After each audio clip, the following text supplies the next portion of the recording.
歡迎大家嚟到泰山自煮啊！今日咧要同大家分享一個滑蛋牛肉飯。冇錯，呢一個滑蛋牛肉飯咧好容易做嘅啫，快都冇論。信我，半粒鐘已經入得噶啦，連埋醃肉喎嚇。OK， 即刻開始啦！今次呢一個滑蛋牛肉飯咧，我採取一個非常之直接嘅方法㗎，個味道咧係會簡單好多，調味唔會太多嘅。我自己覺得咧，一個咁簡單嘅飯咧，個味道咧都盡量簡單會好啲嘅。OK， 咁我哋而家醃咗個牛肉先。好啦，牛肉咧我係喺街市度買嘅啫，咁啊求其話唔該要啲炒嘅牛肉咁樣，跟住咧我哋揾個兜擺佢啦。然後醃啦噃，首先咧加少少水嘅，跟住港式味道梗係有呢一個梳打粉啦，跟住我哋醃一醃佢先。嗱，有一樣嘢咧都要話俾大家聽啦嚇，咁啊呢一個牛肉咧喺街市買咧，我話懶啦，我叫街市牛肉叔叔咧幫我切埋嘅，咁啊佢咧就切得好幼細，咁 which is 咧就係啱嘅。做滑蛋牛肉咧，你太厚咧，個牛肉就唔滑噶啦，又厚又唔滑，所以咧切絲切碎啲咧就啱數噶啦。好，跟住糖啦、生抽、紹興酒、保鮮紙包住佢，放落雪櫃醃15分鐘就得噶啦。跟住切啲葱，切葱花，揀到咗個葱花啦，我哋而家搞個雞蛋先。好啦，雞蛋咧，我哋用4隻嘅，4隻雞蛋咧，其實咧就係1個人嘅份量，啱啱好過。法國菜咧，我哋學嗰陣時咧，做俾1個人嘅奄列咧，都係用4隻雞蛋嘅嚇。OK， 咁我哋同樣跟翻呢一個 number 去俾1個人就 OK 啦。我哋要加啲乜嘢咧？加啲鹽啦，發咗佢先，跟住我哋會落少少油噶。我哋咧整呢個滑蛋咧，有一樣嘢好緊要嘅咧，其實就係唔好發得太緊要。其實發得太緊要咧，你會將嗰個蛋白咧整到佢老咗啊！即係老人家講啊，唔好打咁耐老㗎啲蛋，其實咧就係嗰啲蛋白咧開始凝固啦。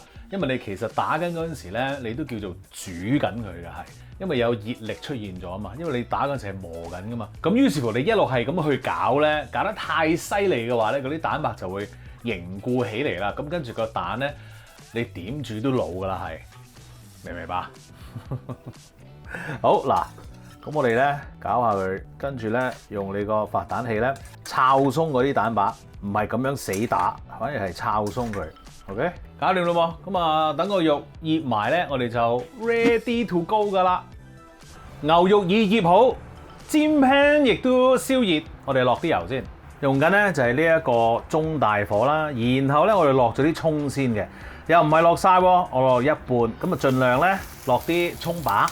當然如果你再細緻啲嘅，你晨早分咗佢啦，咁但係我又覺得不用嘅，爆香咗啲葱先，哇正啦！啲油咧就有啲葱嘅味喺度咯噃。好，咁啊跟住咧我哋就落啲牛肉咯，炒鬆佢啊，跟住咧。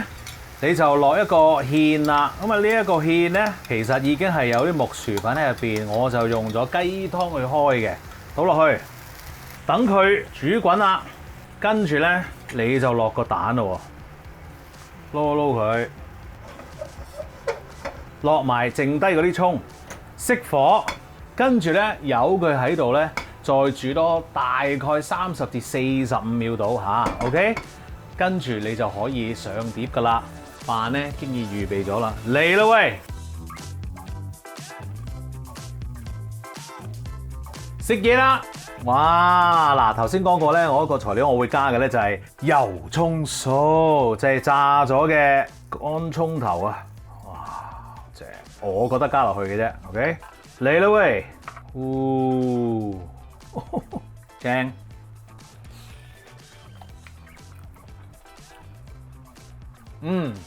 啱啱好啊個味道，正。嗱，嗰個蛋咧，因為你知道我哋要影嘢啊，成我哋放喺個飯耐咗咧，佢就會再整熟啲噶啦。假如你跟呢個食譜做咧，即刻去煮完放落個飯度咧，係仲正嘅係，好快搞掂嘅啫！呢一個半粒鐘一定完事。OK， 記住 subscribe 我嘅 YouTube channel 同埋 follow 我嘅 Facebook page， 最好就梗係 like 埋啦。多謝你，食飯。